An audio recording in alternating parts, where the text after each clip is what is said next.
যোৱাবাৰ আমাক গুজৰাটলৈ নিমন্ত্ৰণ দিছিল শংকৰ জন্মোৎসৱক। আমি অসমৰ পৰা নিৰ্দিষ্ট বক্তা হিচাপে তালৈ গৈছিলোঁ। গুজৰাটত গুৰুজনাৰ দ্বাৰা প্ৰৱৰ্তিত এক শৰণ হৰিনাম ধৰ্মৰ ওপৰত আমি আমাৰ বক্তব্য ৰাখোঁতে এই এক শৰণ হৰিনাম ধৰ্ম যে সম্পূৰ্ণ সনাতন ধৰ্মৰ প্ৰামাণিক ধৰ্ম, তাৰ ওপৰত আমি আমাৰ যুক্তিযুক্ততা দাঙি ধৰিবলৈ চেষ্টা কৰিছিলোঁ। আৰু আমি কৈছিলোঁ তিনিটা প্ৰস্থান, শ্ৰুতি, স্মৃতি আৰু ন্যায়, এই তিনিটা প্ৰস্থানৰ পৰা দুখন গ্ৰন্থই আমাৰ হাতলৈ আহে, গীতা আৰু ভাগৱত। আৰু এই গীতাতেই এক শৰণৰ কথা কৈছে। আমি কৈছিলোঁ তাত যে এইটো আপোনালোকে যদি ভাবিছে যে কেৱল পঞ্চদশ শতিকাত গুৰুজনাইহে এক শৰণৰ কথাটো নতুনকৈ প্ৰৱৰ্তন কৰিছে, তেতিয়াহ'লে এইটো ভুল হ'ব। ৫,৫০০ বছৰ আগত ভগৱান কৃষ্ণই নিজ মুখে অৰ্জুনক কৈছিল এক শৰণৰ কথা। কিন্তু অতি পৰিতাপৰ কথা, অতি দুখৰ কথা, গীতাৰ এই সাৰমৰ্মটো ভাৰতৰ বিভিন্ন ধৰ্ম প্ৰৱৰ্তক আৰু প্ৰচাৰকে গীতাৰ প্ৰবচন কৰোঁতে যদি উচ্চাৰণ কৰে, ইয়াৰ তত্ত্বটো সাধাৰণভাৱে শুদ্ধভাৱে আমাৰ অজ্ঞানীসকলক, আমিবিলাকক বুজাই দিয়া নাই। কিয়? যদি সত্য শুদ্ধ কথাটো বুজাই দিয়ে যে বিভিন্ন জেগাত মূৰ দুৱাই থাকি লাভ নাই, একত শৰণ ল'লে হ'ব, বহুতৰ ব্যৱসায় নষ্ট হৈ যাব। সেইকাৰণে এই তত্ত্বটো বুজাই দিয়া নাই। মহাপুৰুষ মাধৱদেৱো শাক্ত আছিল, ই সত্য। আমাৰ সনাতন ধৰ্মত 5টা থাল আছে। যিসকলে সূৰ্যক ইষ্ট বুলি মানিছে তেওঁলোকক সৌৰ বুলি কয়। যিসকলে শক্তিক ইষ্ট বুলি মানে তেওঁলোক শাক্ত বুলি কয়। যিসকলে শিৱক ইষ্ট বুলি মানিছে তেওঁলোকক শৈৱ বুলি কয়। যিসকলে গণেশক মানিছে তেওঁলোকক গাণপত্য বুলি কয়। যিসকলে বিষ্ণুক ইষ্ট বুলি মানিছে তেওঁলোকক বৈষ্ণৱ থালৰ বুলি কয়। ই সত্য, একত। কিন্তু গীতাই কৈছে কৃষ্ণত শৰণ ল'বলৈ। কেৱল এজনত আহা। মহাপুৰুষ মাধৱদেৱ ঘোৰ শাক্ত আছিল। বন্দুকাৰ পৰা যেতিয়া আহি আছিল, বাটত গম পালে মাকৰ অসুখ, নৰিয়াত পৰিছে, থৈ গৈছিল ভনী জোঁৱায়েকৰ ওচৰত। লগে লগে শাক্তধৰ্মী লোকৰ দৰে দেৱী মাৰ ওচৰত প্ৰাৰ্থনা কৰাত লাগি গ'ল। হে দেৱী মা, মোৰ মাক ভাল কৰি দিয়া, পাঠা ছাগলী এযোৰ তোমাৰ নামত দি দিম, ঘোষ এযোৰ পাঠা ছাগলী দিম আৰু মোৰ মাক ভাল কৰি দিয়া। ঘৰলৈ আহি গম পালে মাক সুস্থ হ'ল। এতিয়া এগ্ৰিমেণ্ট কৰিছে যেতিয়াতো দিবই লাগিব, চাইন কৰি থোৱা আছে এগ্ৰিমেণ্ট। গতিকে ভনী জোঁৱায়েকক ক'লে, এই পইচা লোৱা, পাঠা ছাগলী এযোৰ আনা। ভনী জোঁৱায়েকে ইতিমধ্যে গুৰুজনাৰ দ্বাৰা প্ৰৱৰ্তিত এক শৰণ হৰিনাম ধৰ্মত শৰণ লৈছে, য'ত কোনো ধৰণৰ হিংসাৰ কথা কোৱা নাই, বলি বিধানৰ দূৰ দূৰলৈকে সম্পৰ্ক নাই। সেইকাৰণে ভনী জোঁৱায়েকে নুশুনাৰ ভাও ধৰি ইফাল সিফাল কৰি ঘূৰি আছে। পূজা যেতিয়া ওচৰ চাপিল, মাধৱ পুৰুষৰ খং উঠিল আৰু খঙৰ ভমকত ক'লে, হোকৰা কুচিয়াৰ পো বুদ্ধিত পাগল, কিয় আনি নিদিয় পূজাৰ ছাগল। সেইদিনা ৰামদাসৰো খং উঠি গ'ল। আমাৰ আগত দেখাও হ বৰ চোট, শংকৰক লগ পাইলে হৈবি লোট সোট। তইতো মোৰ ওচৰত বিৰাট ফুটানি দেখাইছ, আমাৰ গুৰুজনাক লগ পালে হাৱা পানী ওলাই যাব তোৰ। তেওঁ বোলে কোন শংকৰ? কাৰণ মহাপুৰুষ মাধৱদেৱ এজন শাস্ত্ৰজ্ঞ আছিল। কোনবিলাক শাস্ত্ৰত? আগম শাস্ত্ৰ, তান্ত্ৰিক শাস্ত্ৰ, য'ত বলি বিধানৰ প্ৰাধান্য আছে। কিন্তু শাস্ত্ৰ জানে, তেওঁ শাস্ত্ৰজ্ঞ হয়। সেইকাৰণে ৰামদাসক ক'লে যে ময়ো শাস্ত্ৰ পঢ়িছোঁ, মই যিমান শাস্ত্ৰ পঢ়িছোঁ তাত বলি বিধানৰ কথা আছে, মোক লৈ ব'লা, কোন শংকৰ মই চাম, তৰ্ক কৰিম। ৰামদাসে ক'লে আজি বেলি লহিয়ালে, আজি বাদ দিয়া, কাইলৈ ওলাবা। পিছদিনা লৈ গ'ল। বাটত মাধৱদেৱে ভাবি গৈছে, ময়ো এজন শাস্ত্ৰজ্ঞ, হ'ব পাৰে শংকৰো শাস্ত্ৰজ্ঞ, মই তেওঁক আগতীয়াকৈ সেৱা নকৰোঁ। কিন্তু যেতিয়া নামঘৰত সোমায়েই গুৰুজনাক ভাগৱতৰ আসনত বহি থকা দেখিলে, তেওঁৰ শাৰীৰিক যি ৰূপ, যিটো পাছত গুৰু ভতিমাত প্ৰকাশ কৰিছে, দৰশিত সুন্দৰ গৌৰ কলেবৰ জৈচন সুৰ পৰকাশ, কি সুন্দৰভাৱে বৰ্ণনা কৰিছে। দেখাৰ লগে লগে সেৱা কৰিলে। গুৰুজনে সুধিলে, কোন এওঁ? ৰামদাস। ৰামদাসে চিনাকি দিলে, আৰু চিনাকিত ওলাল যে শংকৰ গুৰুজনাৰ পৰিয়ালৰে এগৰাকী বায়েকৰ ল'ৰা, মনুবাইৰ ল'ৰা। সেইকাৰণে ক'লো, মাধৱ তুমি মনুবাইৰ ল'ৰা, আহা আহা বহা। কিয় আহিলা? ৰামদাসে কৈছে আপোনাৰ সতি শাস্ত্ৰত তৰ্ক কৰিবলৈ আহিছে। কিয়? এওঁ কৈছে যে বলি বিধানটো যুক্তিকৰ, আৰু মই ক'লো যে বলি বিধানৰ কোনো প্ৰয়োজন নাই, সেইকাৰণে আপোনাৰ সতি এতিয়া তৰ্ক কৰিবলৈ আহিছে। বোলে আহা বহা। মাধৱ পুৰুষে বিভিন্ন শাস্ত্ৰৰ উদ্ধৃতি দিলে, যেনেকৈ আজিকালি ছ'চিয়েল মিডিয়াত বিভিন্নজনে বিভিন্ন শাস্ত্ৰৰ উদ্ধৃতি দি আছে। গুৰুজনাই এটা এটা ভাগৱতৰ পদে নাকচ কৰি গৈ আছে, আৰু শেষত গুৰুজনাই ভাগৱতৰ পৰা এটা শ্লোক উচ্চাৰণ কৰিলে, যথা তৰুৰ মূলে নিচেচানে ন তৃপ্যন্তি তদ স্কন্ধ ভুজ উপশাখা প্ৰাণোপহাৰাচ্য যথেন্দ্ৰিয়ানাম তথা সৰ্ব অৰ্চনম অচ্যুতেজ্য। 4:31-14 চতুৰ্থ স্কন্ধ 31 নম্বৰ অধ্যায় 14 নম্বৰ শ্লোক ভাগৱত। অনুবাদ, বৃক্ষৰ মূলত যদি দেও আনি জল, ত্ৰিপিটি হুৱন্ত তাৰ পত্ৰ পুষ্প ফল, ডালে পাতে সিঞ্চে যদি মূলত নেদয়, কদাচিতো ডালে পাতে ত্ৰিপিটি নহয়।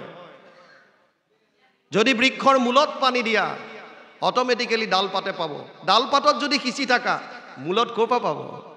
ভোকাটোৰ নৰে যদি অন্নক ভুঞ্জয়, ইন্দ্ৰিয়ৰ প্ৰীতি তাৰ সাধে আতিশয়, ভোজন বিহীনে পিন্ধে বস্ত্ৰ অলংকাৰ, ইন্দ্ৰিয়ৰ একো প্ৰীতি নসাধ হয় তাৰ। যদি ভোক লাগিছে, আপুনি অন্ন ভোজন কৰিলে আপোনাৰ ইন্দ্ৰিয় শান্তি পাব। তাৰ বিপৰীতে যদি আপুনি বস্ত্ৰ অলংকাৰ পিন্ধে, তে আপোনাৰ ইন্দ্ৰিয় একো তৃপ্তি নাপায়। সেইকাৰণে গুৰুজনাই ক'লে, কৃষ্ণক পুজিলে পূজা সমস্তৰে হয়, পৃথকে পুজিলে পূজা কেহু নলয়। মহাপুৰুষ মাধৱদেৱে লগে লগে দীঘল দি পৰিল, সেৱা কৰিলে। গুৰুজনাই ক'লে, মাধৱ তুমি মোক আগতে এবাৰ সেৱা কৰিলা, আকৌ কিয় কৰিছা? মহাপুৰুষ মাধৱদেৱে ক'লে, মই আগতে আপোনাক শিৰোমণি ভূঞা হিচাপে সেৱা লৈছিলোঁ, আৰু এতিয়া মই আপোনাক আধ্যাত্মিক গুৰু হিচাপে স্বীকাৰ কৰিছোঁ। মই যিখিনি জানিছিলোঁ সেইখিনি এইটো যুগৰ কাৰণে নহয়। সেইকাৰণে তাৰ পাছত আৰু কোনোদিন তেওঁ গুৰু সেৱাৰ পৰা বিচলিত হোৱা নাই। গুৰু সেৱাৰ যদি উৎকৃষ্ট নিদৰ্শন কিবা আছে, সেয়া হৈছে মহাপুৰুষ মাধৱদেৱ। শুই থকা মানুহক জগাবলৈ ভাল, শোৱাৰ যদি অভিনয় কৰে তেতিয়া জগাবলৈ কঠিন। মাধৱ পুৰুষ সঁচাকৈ টোপনি গৈ আছিল, গম পোৱা নাছিল। যেতিয়াই তত্ত্বটো গম পালে লগে লগে বাদ দিলে। ইয়াত ভাগৱতে কৈছে শৰণ লোৱা। ক'ত? কৃষ্ণৰ চৰণত শৰণ লৈছে। আমি সকলোৱে লৈছোঁ, ভাগৱতে কৈছে। এখন দেশত এজন ৰজা আছিল। ৰজাজনৰ কোনো উত্তৰাধিকাৰী নাছিল। আমাৰ যিটো বস্তু নাথাকে, আমি সেই বস্তুটোত সুখ আছে বুলি ভাবোঁ। এইটো আমাৰ স্বভাৱ। মোৰ হাতত যদি এটা 20,000 টকীয়া যদি এণ্ড্ৰইড ফোন আছে, মোবাইল আছে, মোৰ লগৰটোৱে যদি আইফোন লৈ আহিল 80,000 1 লাখ দি, মোৰ এইটোত সুখটো নাইকিয়া হ'ব। কিয়? কেনেকৈ মই এটা আইফোন ল'ব পাৰোঁ? মোৰ হাতত যদি চিম্পুল এটা লেপটপ আছে, মই কাম চলাই আছোঁ, আৰু লগৰটোৱে যদি এপলৰ কিবা এটা লৈ আহিল, মোৰ ইয়াত সুখ নাইকিয়া হ'ব। মোৰ হাতত যদি 1 লাখ টকীয়া বাইক আছে, লগৰটোৱে যদি 2.5 লাখ টকীয়া দি এখন লৈ আহিল, মোৰ সুখটো ইয়াত নাইকিয়া হ'ব। কিয়? যিটো বস্তু মোৰ নাই তাত সুখ আছে বুলি আমি ভাবোঁ। এইটো আমাৰ স্বভাৱ। ভাগৱতে কৈছে, যিটো পোৱা তাতে হৈ বা সন্তোষিত মন, এতেক প্ৰকাৰে তুষ্ট সুন্ত নাৰায়ণ। যিটো আছে তাত সন্তুষ্ট হ'বলৈ শিকা। ৰজাজনৰ শান্তি নাই। কিয়? সন্তান নাই। সন্তান হ'লে মানুহ সুখী হ'ব নেকি? উগ্ৰসেনৰো সন্তান আছিল কংস। উগ্ৰসেনেতো শান্তি পোৱা নাছিল, বৰঞ্চ কাৰাগাৰত ভৰাইহে থৈছিল। অংগৰ পুত্ৰ আছিল বেন। বেনৰ পৰা অংগই কোনো সুখ পোৱা নাছিল, অথচ তেওঁ যত যিমান পায় চবকে অত্যাচাৰ কৰিছিল, যাৰ ফলত অংগই ঘৰ এৰি যাবলৈ বাধ্য হৈছিল। আত্মদেৱ, তেওঁৰ আছিল ধুন্ধকাৰী নামৰ এটা সন্তান। ধুন্ধকাৰী অত্যাচাৰত আত্মদেৱে নিজৰ ঘৰ ত্যাগ কৰিবলৈ বাধ্য হৈছিল। সন্তান থাকিলে নহ'ব। আপোনাৰ সন্তানৰ সংস্কাৰ কেনেকুৱা? কেনেকুৱা সংস্কাৰ? সেইকাৰণে নথকা বস্তুটোত আমি সুখ আছে বুলি ভবাৰ পৰিৱৰ্তে যিটো আছে তাত সুখী হ'বলৈ চাব লাগে। এই ৰজাজনে ভাবিলে মোৰ যদি এটা সন্তান হয় পৃথিৱীৰ আটাইতকৈ সুখী মই হ'ম। আৰু তেওঁ এজন তান্ত্ৰিকৰ ওচৰলৈ গ'ল। বিপদত পৰিলে, সংঘাতত পৰিলে আপুনি কাৰ ওচৰত উপদেশ বিচাৰি গৈছে, এইটো বৰ তাত্ত্বিক কথা। জীৱনলৈ সংঘাত আহে, দুখ আহে, কষ্ট আহে, কিন্তু আপুনি উপদেশ বিচাৰি কাৰ ওচৰত গৈছে? যদি সুবিধাবাদীৰ ওচৰত গ'ল, আপোনাৰ পৰা লুটি পুটি খাব, আপোনাক আৰু ভয় খুৱাই দিব। এই আপোনাৰ এনেকুৱা দিন চলিছে, এইটো কৰক, আপোনাৰ অমুক হ'ব, আপুনি এইটো যদি নকৰে চেচেই, ভয় খুৱাই দিব। যদি তাৰ পৰিৱৰ্তে সন্তজনৰ ওচৰত যায়, মহন্তজনৰ ওচৰত যায়, ভকতৰ ওচৰত যদি যায়, আপোনাক শাস্ত্ৰসন্মত উপদেশ দিব।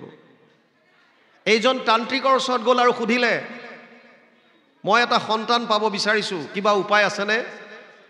তান্ত্ৰিকজনে ক'লে যে উপায় এটাই আছে, এটা সৰু ল'ৰা বলি দিব লাগিব, নৰবলি। আচৰিত নহ'ব?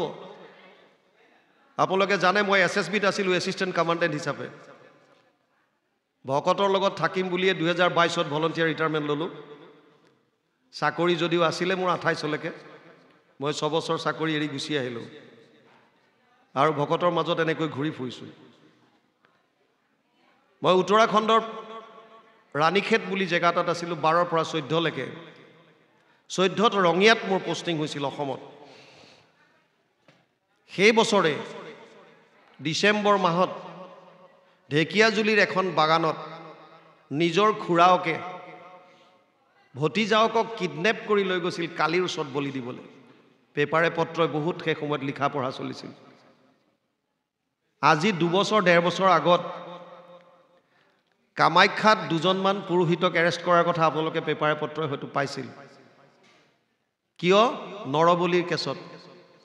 তাৰ মানে এতিয়াও মানুহে নৰবলিৰ দৰে নিকৃষ্ট কৰ্ম কৰিবলৈ বাদ দিয়া নাই।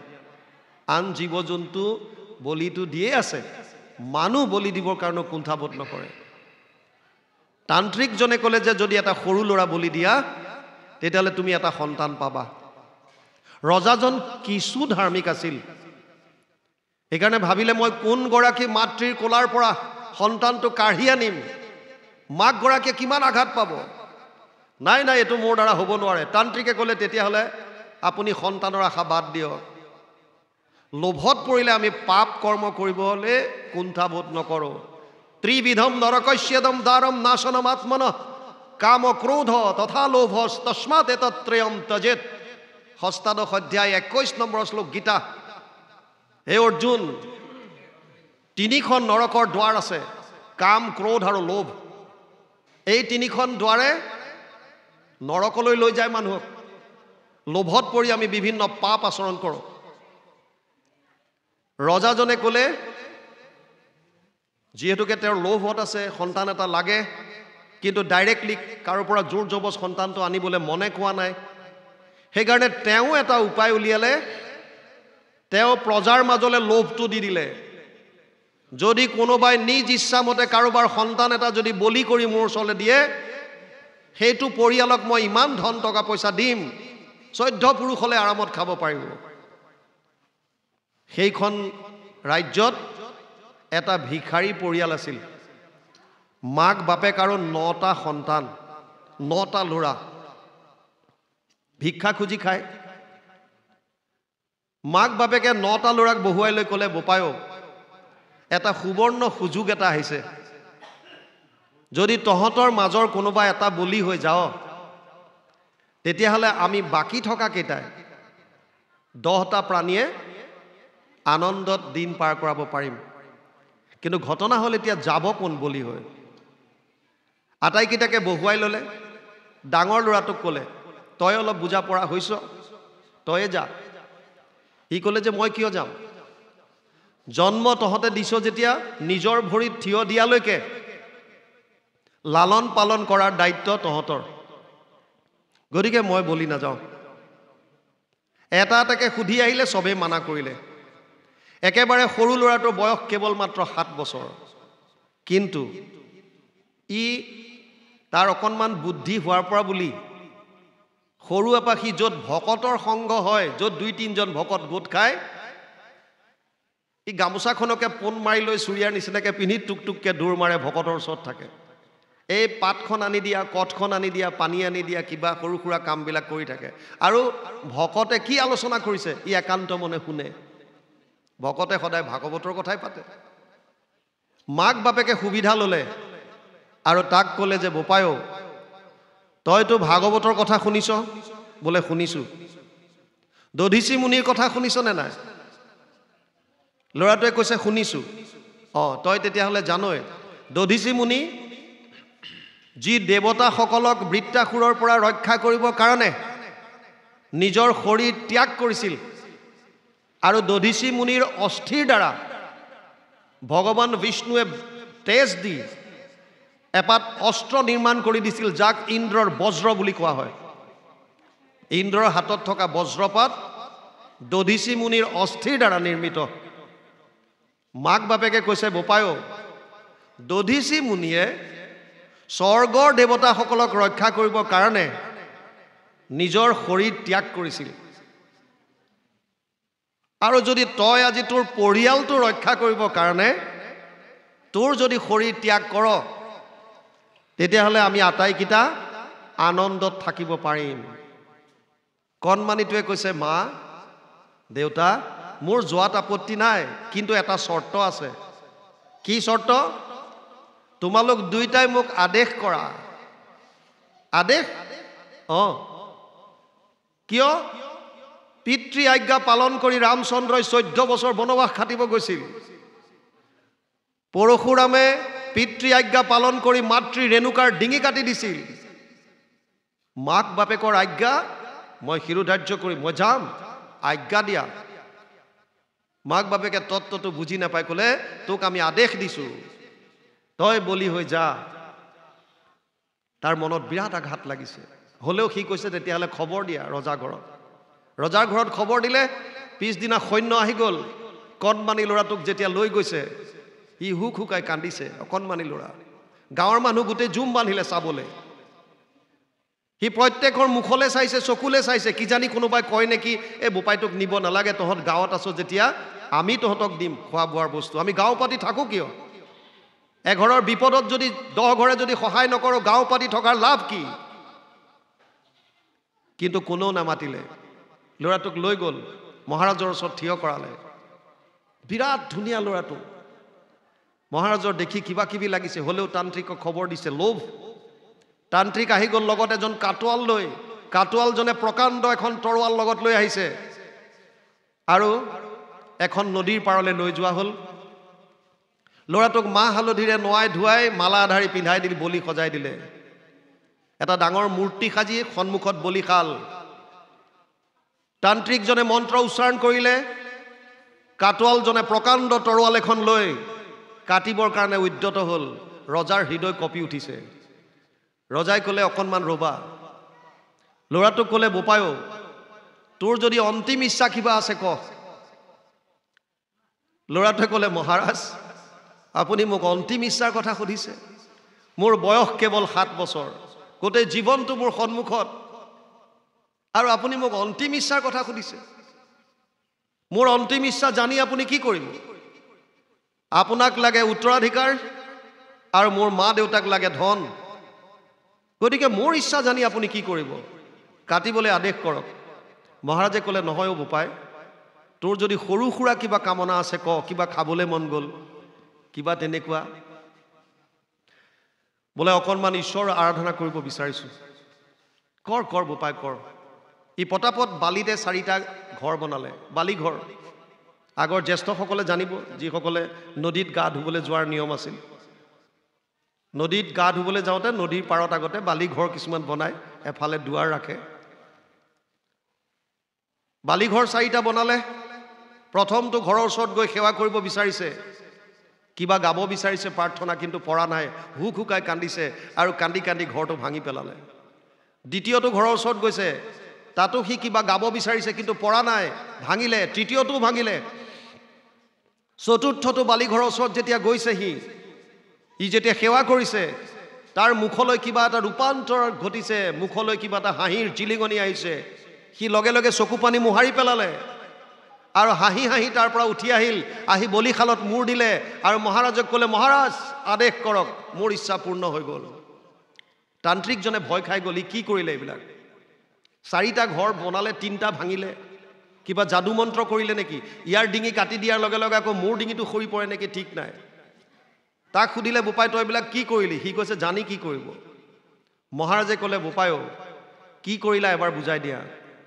সি কৈছে, মহাৰাজ এই 4ওটাই মোৰ আশ্ৰয়ৰ স্থান আছিল, শৰণৰ স্থান। মানে প্ৰথমটো আছিল মোৰ পিতৃ মাতৃৰ আশ্ৰয়। মোৰ মনত পৰাৰ পৰা বুলি জীৱনত যেতিয়াই সংঘাত আহিছে, বিপদ আহিছে, মই দৌৰ মাৰি গৈ মাৰ কোলাত উঠিছিলোঁ, দেউতাৰ কোলাত উঠিছিলোঁ। ভাবিছিলোঁ এই কোলাখনেই মোৰ আটাইতকৈ সুৰক্ষিত আশ্ৰয়। যি মা দেউতাক মই মোৰ আটাইতকৈ সুৰক্ষিত আশ্ৰয় বুলি ভাবি আছিলোঁ, সেই মা দেউতাই আজি মোক আদেশ কৰিলে যে তই বলি হৈ যা। গতিকে এই আশ্ৰয় মোৰ কাৰণে কোনো কাম নাই।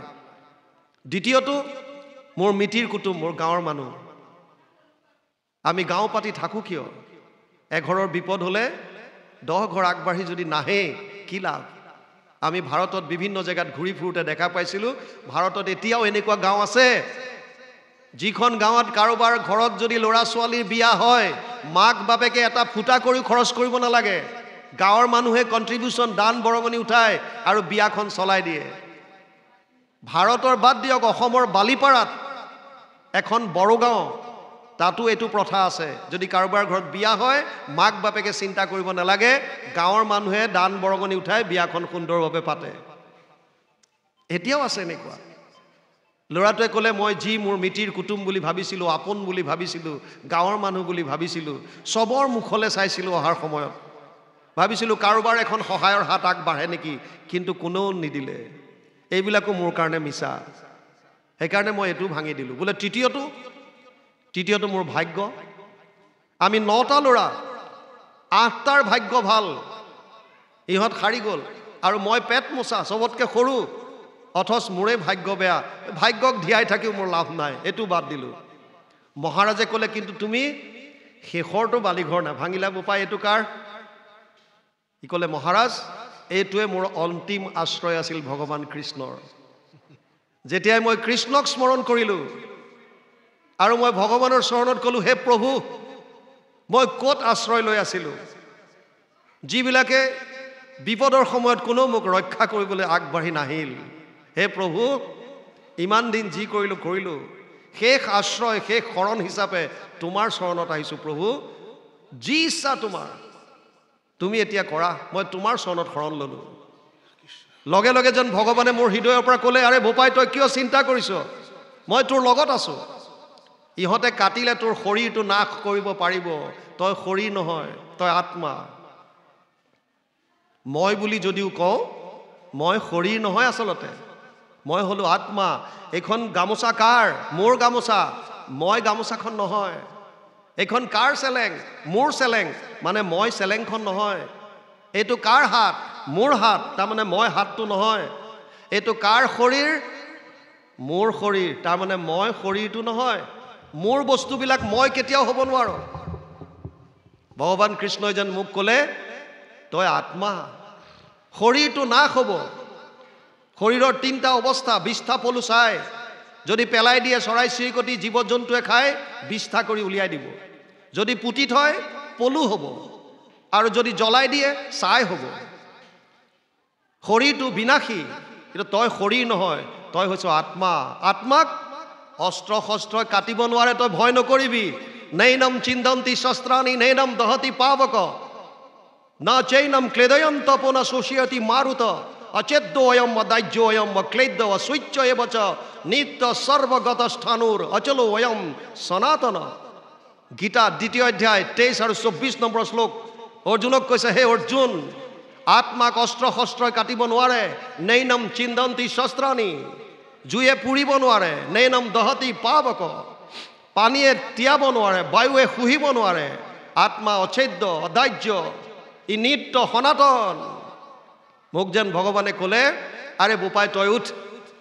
যেনেকৈ এটা শৰীৰ যেনেকৈ মানুহৰ কাপোৰ ফাটি গ'লে আমি নতুন বস্ত্ৰ পৰিধান কৰোঁ, তেনেকৈ এটা শৰীৰ যেতিয়া অযোগ্য হয়, আত্মাই সেইটো শৰীৰ ত্যাগ কৰি বেলেগ শৰীৰ ধাৰণ কৰে। যেনেকৈ চীনাজোকে, দুবৰি বনত আপোনালোকে চীনাজোক দেখা পায়, এডাল বনত এনেকৈ থাকে, বেলেগ এডাল বন পালে লাহেকৈ এডাল বন এৰি দিয়ে।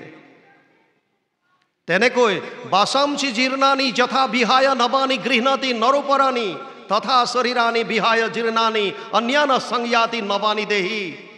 গীতা 2 অধ্যায় 22 নম্বৰ শ্লোক।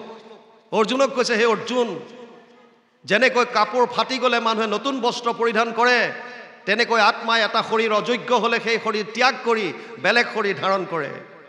সন্তানটোৱে ৰজাক কৈছে, মহাৰাজ, মোক যেন ভগৱানে ক'লে, আৰে তই চিন্তা নকৰিবি, মই দুহাত মেলি তোৰ লগত ৰৈ আছোঁ। তোৰ শৰীৰটো নাশ কৰিব পাৰিব, কিন্তু তই আত্মা তোক নাশ কৰিব নোৱাৰে, উঠ। কণমানিটোৱে কৈছে, মহাৰাজ, মোৰ মনত আৰু তিল মানুহ ভয় নাই, আপুনি আদেশ কৰক আৰু মোক বলি দিয়ক। কাটোৱালজনে তৰোৱাল লৈ পুনৰ তৈয়াৰ, মন্ত্ৰ উচ্চাৰিত হ'ল। মহাৰাজৰ বুকু কঁপি উঠিছে, ঘাপ মাৰি দিলে শেষ। তান্ত্ৰিকজনক সুধিছে, উপায়, এই ল'ৰাটোক কটাৰ পাছত তই গেৰেণ্টি দিব পাৰিবিনে যে মোৰো ল'ৰাই হ'ব? তান্ত্ৰিকজনে কৈছে, গেৰেণ্টি দিব নোৱাৰোঁ মহাৰাজ, সন্তান এটা হ'ব, ল'ৰা হয় ছোৱালী হয় আপোনাৰ প্ৰাৰব্ধ। তই গেৰেণ্টি দিব পাৰিবিনে এই সন্তানটো বলি দিয়াৰ পাছত মোৰ যিটো সন্তান হ'ব, ই এনেকুৱা সংস্কাৰী, 7 বছৰ বয়সত পিতৃ মাতৃৰ আজ্ঞা পালন কৰিবৰ কাৰণে নিজ শৰীৰ দান দিবলৈ কুণ্ঠাবোধ কৰা নাই? তান্ত্ৰিকে ক'লে, মই গেৰেণ্টি দিব নোৱাৰোঁ। তই গেৰেণ্টি দিব পাৰিবিনে মোৰ ইয়াক বলি দিয়াৰ পাছত মোৰ যিটো সন্তান হ'ব, সেই সন্তানৰ কৃষ্ণৰ প্ৰতি এনেকুৱা আস্থা, এনেকুৱা দৃঢ় বিশ্বাস যে কৃষ্ণত শৰণ লৈ হাঁহি হাঁহি সি নিজৰ প্ৰাণ দিবৰ কাৰণে আগবাঢ়ি আহিছে? তই গেৰেণ্টি দিব পাৰিবি? তান্ত্ৰিকজনে ক'লে, গেৰেণ্টি দিব নোৱাৰোঁ। মহাৰাজে ক'লে, তেতিয়াহ'লে তোৰ তাম ঝামবিলাক বন্ধ কৰ। তান্ত্ৰিকে ক'লে, মহাৰাজ, তেতিয়াহ'লে আপুনি আপোনাৰ আশা ত্যাগ কৰক, আপোনাৰ সন্তান হোৱাৰ কোনো আশা নাই। ল'ৰাটোক বলি দিলেহে আপুনি সন্তান পাব, আৰু নহ'লে আপুনি আপোনাৰ সন্তানৰ আশা বাদ দিয়ক। মহাৰাজে ক'লে যে, মই সন্তানৰ আশা বাদ দিলোঁ, কিন্তু যিহেতু এই সন্তানটোক মাক বাপেকে ত্যাগ কৰিলে, আৰু ইয়াৰ বিনিময়ত মই মাক বাপেকক যত যিমান ধন টকা পইচা দিবলগীয়া আছে ইতিমধ্যে মই দিলোঁ, সেইকাৰণে মোক আৰু বেলেগ সন্তান নালাগে, মই এই সন্তানটোকে মোৰ সন্তান হিচাপে মই গ্ৰহণ কৰিলোঁ। ইয়েই মোৰ তুলনীয়া পুত্ৰ হ'ব, আৰু ইয়েই এইখন দেশৰ উত্তৰাধিকাৰী ৰজা হিচাপে মই ঘোষণা কৰিলোঁ।